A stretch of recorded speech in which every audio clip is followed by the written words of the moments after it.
अच्छा जी, अस्सलाम वालेकुम। यूरोपियन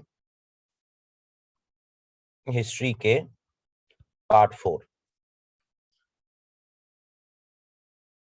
इसको देख लेते हैं जी। और इसमें जो मैंने इस पेपर में जो हमारा ये पोर्शन वाइज सेक्शन वाइज जो है वो पेपर हो रहे हैं, तो मैंने 6 सवाल किए थे। इस 6 से मेरा नहीं ख्याल कि इससे बाहर कोई भी सवाल बन सकता। अगर कोई सवाल आएगा भी तो इन्हीं में से ही आएगा जी। ये जो पास्ट पेपर्स का ट्रेंड है जिस तरह के चल रहे हैं उसके अकॉर्डिंगली लगता तो ऐसा ही है। I am hopeful. पहला सवाल है जनाब, पॉलिटिकल और इकोनॉमिक डिफरेंसेस फ्रांस और यूनाइटेड किंगडम के।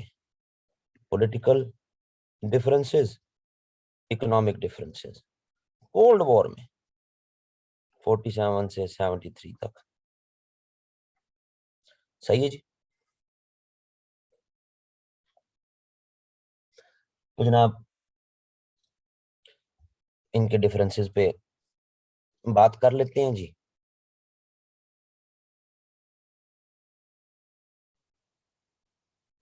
जी जनाब, तो इनके दरमियान क्या पॉलिटिकल और इकोनॉमिक डिफरेंसेस 47 73 तक।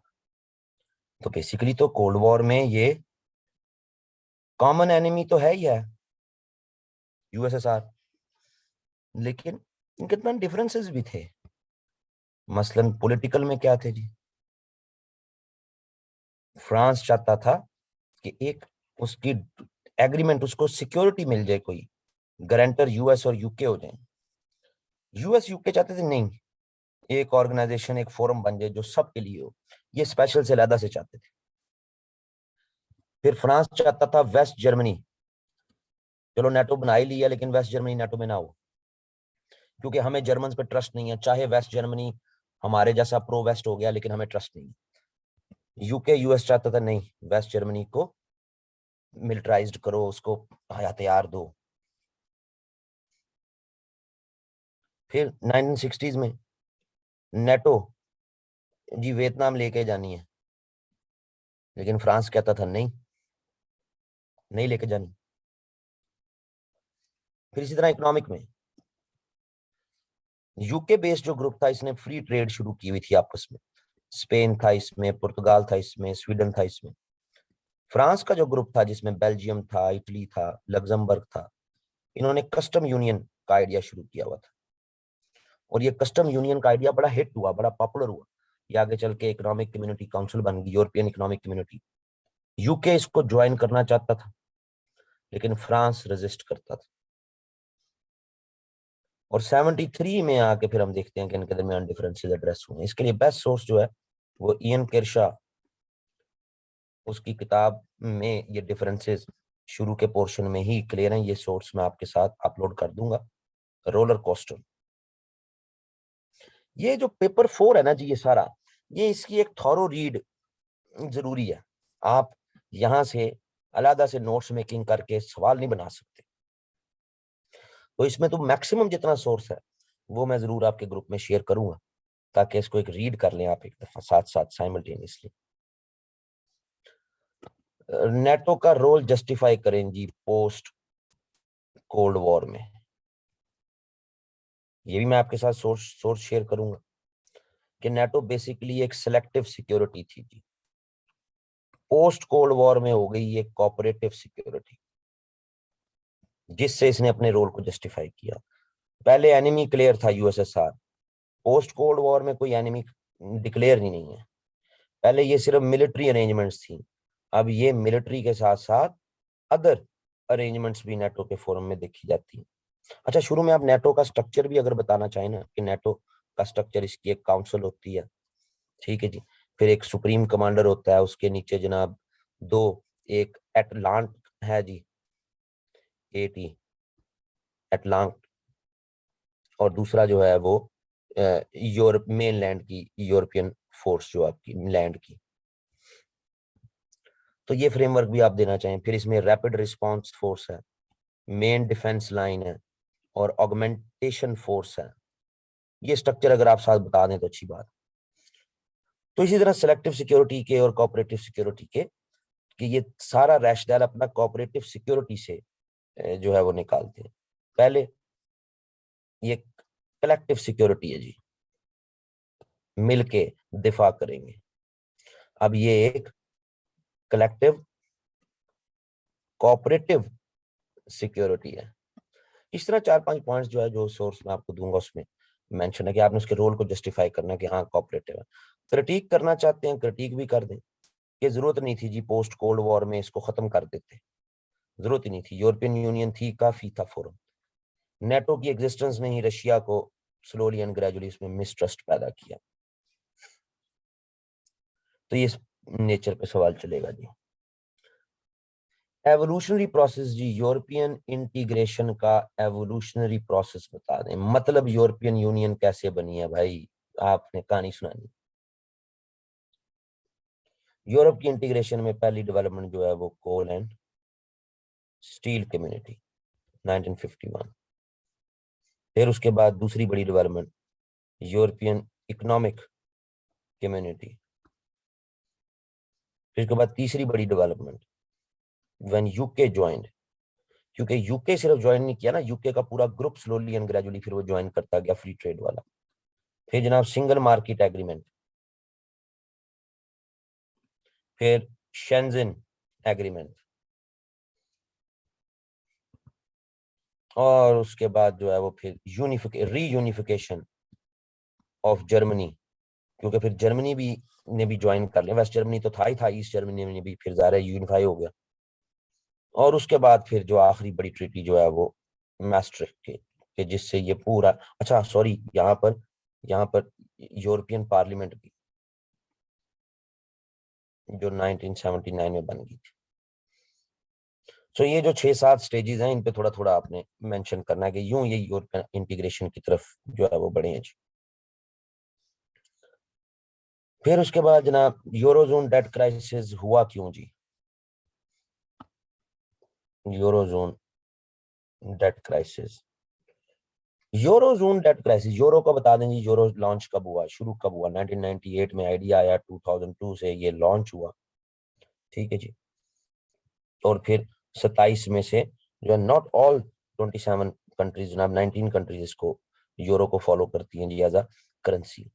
इशू क्या है, रीजन क्या है, मल्टीपल रीजन नहीं है जी, एक ही स्ट्रॉन्ग रीजन है जिसको throughout the world recognize किया गया कि भाई जो करेंसी का कंट्रोल जिसके पास होता है ना जी, यानी यूरो का कंट्रोल जो है वो यूरोपियन यूनियन के पास है, तो जिसकी करेंसी है भाई, मॉनेटरी पॉलिसी भी उसी की चलनी चाहिए।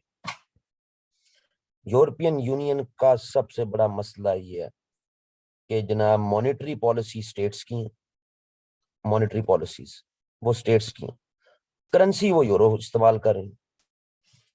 सो ये एक बहुत बड़ा इशू था, इसी की एक्सप्लेनेशन करनी। अब होता क्या है, ये अब समझाने वाला थोड़ा सा टॉपिक है। वैसे तो आप इसको गूगल कर सकते हैं, वीडियोस भी देख सकते हैं, लेकिन मेरे एंड पे एज अ टीचर मैं इसको समझाने की आपको कोशिश कर दूं कि एक बड़ी रीजन यही है जो कि हमें इटली में, ग्रीस में, स्पेन में खास तौर पर इन 3 जगहों पर नजर आती है।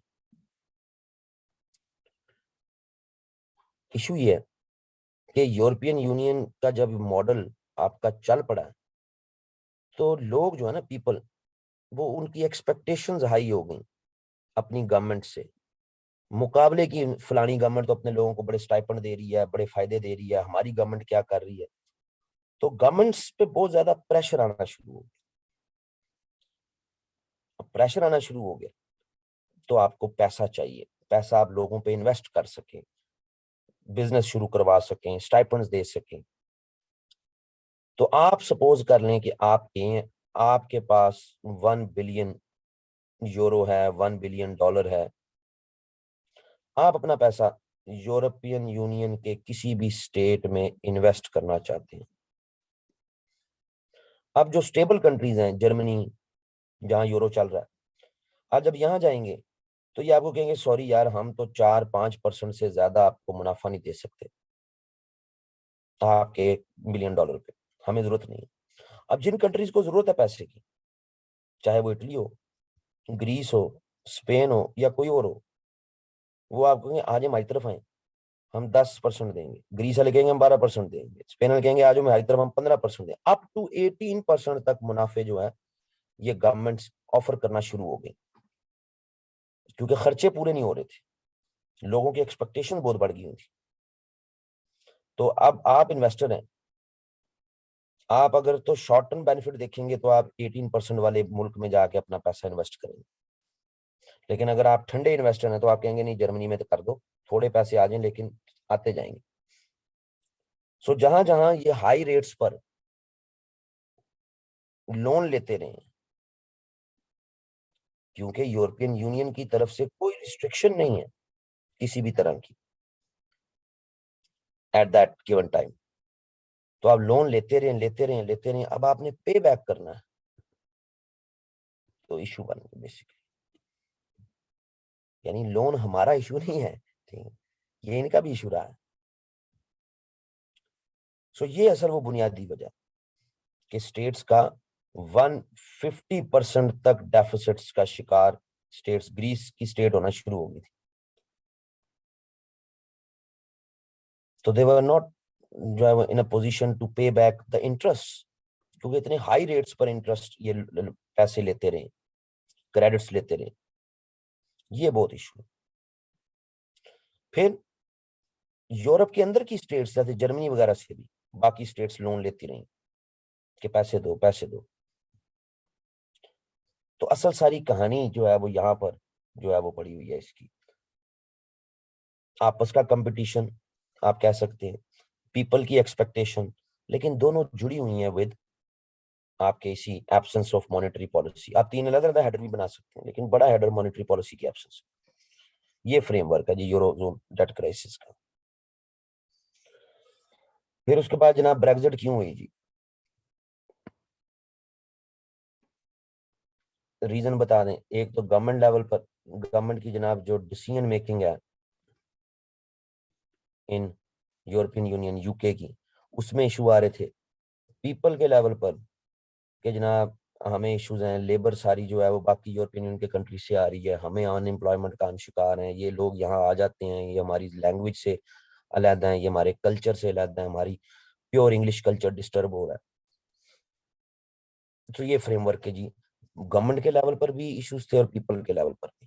लेकिन गवर्नमेंट चाहती थी एक सॉफ्ट एग्जिट, कि हम बस पॉलिटिकली छोड़ दें, इकोनॉमिकली रहें। पीपल चाहते थे हार्ड एग्जिट, पॉलिटिकली भी छोड़ दें और इकोनॉमिक भी छोड़ दें। अब जब ये फ्रेमवर्क हो गया तो वैसे तो यूरोपियन यूनियन मेंशन करता है कि आपने अगर छोड़ना है यूरोपियन यूनियन तो आप छोड़ सकते हैं। तो कोई भी स्टेट अगर उसने एग्जिट करनी है तो वो जैसे शामिल हुई है वैसी निकलेगी, तो आपको लेटर लिखना पड़ेगा यूरोपियन यूनियन को, उस कंट्री को, कि भाई हम छोड़ रहे हैं। फिर उसके बाद एक एग्जिट कैबिनेट बनेगी, आपका कंट्री भी अपनी कैबिनेट बनाएगा, ईयू के कुछ मेंबर्स भी होंगे, ये मिल के एक डील बनाएंगे जो 2 सालों में बनानी है। जरूरी है 2 सालों में वो डील बने, सही जी। अगर 2 सालों में डील नहीं बनती तो फिर जिस तरह यूरोपियन यूनियन कहेगा वैसा ही होगा। सो ये जो US UK European union deal है, ये इतनी ज्यादा प्रॉब्लमेटिक हो गई कि 2017 से लेके 2020 एंड तक आपको डील नहीं कर सके। और जो दिसंबर 2020 की डील है वो भी कोई बहुत बड़ी इफेक्टिव डील नहीं है, कोलैबोरेशन कनेक्शन अभी भी मौजूद है, ये हार्ड एग्जिट मुकम्मल तौर पर नहीं हो सकी। सो यूरोपियन यूनियन की तरफ से बहुत ज्यादा अनकम्प्रोमाइजेबल बिहेवियर आए, एक मैसेज सेंड करना था बाकी कंट्रीज को कि अब कोई एग्जिट की तरफ ना सोचे, क्योंकि हर जगह से तो पैसा निकालना है, बजट में जो कंट्रीब्यूशन है वो खत्म होंगे, ट्रेड की, फिर सर्विसेज की, फिर पीपल जो आपके फ्री मूवमेंट कर रहे हैं, उठाओ अपने लोग वापस ले जाओ। बड़ा मजेदार फ्रेमवर्क है ये सवाल का। तो ये खास तौर पे मैं रिकमेंड करूंगा कि दिसंबर 2020 का डॉन या एक्सप्रेस ट्रिब्यून या उस वक्त की जो डील है ना जी, उसके कॉन्टेक्स्ट में टाइमलाइन मिल जाती है ऑनलाइन, उसको जरूर देखें। तो यूरोपियन यूनियन ने अपनी पूरी कोशिश की कि हम इस डील को इतना ज्यादा जो है यूके के लिए हम उसको टफ टाइम दें, ताकि आइंदा कोई यूरोप में हमें छोड़ने की बात ना करे। आखिरी सवाल छोटा सवाल है, ये एक शॉर्ट नोट ही बन सकता है, लेकिन क्योंकि मैं शॉर्ट नोट्स तो मैं इस मॉक सेशन में पूछ नहीं रहा। तो रीजंस क्या हैं जी फ्रेंच एग्जिट के? फ्रेंच ने 1968 में नेटो लीव कर दी थी जी। तो क्यों कर दी थी? तो रीजंस तो वही 1960s की के एस्पेक्ट्स में छुपे हुए हैं, जिसमें पॉलिटिकल डिफरेंसेस भी हैं और इकोनॉमिक डिफरेंसेस भी लार्जली। लेकिन एक बहुत बड़ा डिफरेंस ये था कि फ्रेंच चाहते थे कि यूएसएसआर को हम इकोनॉमिक कॉन्टेक्स्ट में इनकॉर्पोरेट करें, मिलाएं साथ वेस्टर्न यूरोप के, ईस्टर्न यूरोप को, यूएसएसआर को, वंस फॉर ऑल मसला हल हो। लेकिन यूएस और यूके इसके लिए विलिंग नहीं थे। सो ये एक बहुत बड़ी डिफरेंसेस का फ्रेमवर्क था। और फिर 1968 में जिस तरह यूएसएसआर ने चेकोस्लोवाकिया पे अपनी फौजें उतार दी थी और नेटो साइलेंट रहा था, तो फ्रेंच बिलीव के जनाब हमें अपना फ्रेमवर्क इंडिपेंडेंट ही रखना चाहिए। सो एक तो ये, और फिर ये वापस 2009 में आए थे जी। उस वक्त सरकोजी की गवर्नमेंट थी फ्रांस में, तो उसके दौर में ये जो है वो वापस आए हैं नेटो में। लेकिन वर्किंग रिलेशन इनका चलता रहा। ऐसा नहीं है कि नेटो के साथ ये बिल्कुल ये लैदा हो गए, वर्किंग रिलेशन चलता है। नेटो की बेसिस भी फ्रेंच एरियाज में मौजूद रही, ऐसा नहीं है कि नहीं रही मौजूद, बिल्कुल मौजूद रही। सो ये फ्रेमवर्क था इस सवाल का, जिसकी शॉर्ट नोट की एक कैपेसिटी बनती है। मैं देख लूं कोई रह ना गया हो, क्योंकि हर दफा कोई ना कोई सवाल रह जाता है। 1 2 3 4 5 6 1 2 3 4 5 6 ठीक हो गया। लेकिन जी इसके साथ अब हमारे, अच्छा जी कल की क्लास जो होगी ना जी, कल आपका पेपर तो कोई है नहीं, ऑफ है कल का। तो कल की जो क्लास है उसमें करंट अफेयर का तीसरा और चौथा जो पेपर है वो कल 7:30 बजे हमने एवेलुएट करना। परसों से आपके आईआर के पेपर शुरू हो जाएंगे।